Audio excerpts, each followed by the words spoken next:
বিশেষ করে খুনি হাসিনাকে দেশে ফিরিয়ে এনে তার বিচার নিশ্চিত করতে হবে।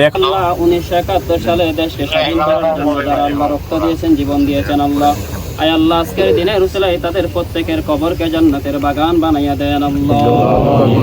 ছাত্রদল 2024 সালে বিক্ষোভের ডাক দিয়েছিল এবং সেই বিক্ষোভের দিনের শুরুতেই বেগম রোকেয়া বিশ্ববিদ্যালয়ে আমাদের সহযোদ্ধা ভাই আবু সাইদ প্রথমে শহীদ হয়েছেন এবং দিনের আরেকটু পরেই অর্থাৎ চট্টগ্রাম কলেজের আহ্বায়ক কমিটির সদস্য আমাদের সহযোদ্ধা ভাই ওয়াসিম শহীদ হয়েছেন।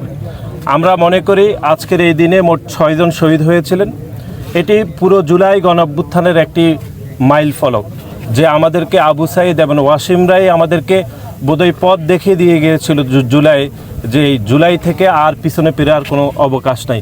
এবং আমি মনে করি জুলাইয়ের 16 তারিখ শহীদ ওয়াসিম যে শহীদ হওয়ার পূর্বে তিনি যে সামাজিক যোগাযোগ মাধ্যমে স্ট্যাটাসটি দিয়েছিলেন যে চলে আসুন 16 শহরে, এটি বাংলাদেশের সকল গণতান্ত্রিকামী মানুষ এবং বিশেষ করে বাংলাদেশি জাতীয়তাবাদী উদ্বুদ্ধ সকল মানুষের জন্য একটা মেসেজ ছিল। যেই মেসেজটি আমাদের দলের তৎকালীন ভারপ্রাপ্ত চেয়ারম্যান জনাব তারেক রহমান আমাদেরকে দিয়েছিলেন, যে মেসেজ আমরা ওয়াসিমকে আমরা দিয়েছিলাম।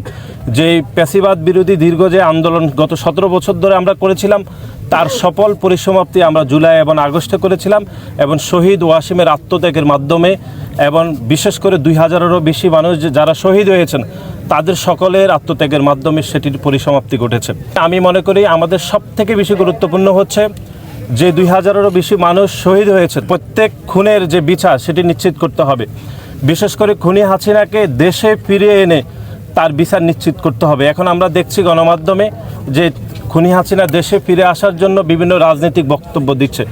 আমরা মনে করি খুনি হাসিনাকে খুব দ্রুতই দেশে ফিরিয়ে এনে প্রত্যেক খুনের বিচার নিশ্চিত করতে পারলে জুলাই আগস্টের সকল শহীদদের আত্মা আমি মনে করি শান্তি পাবে।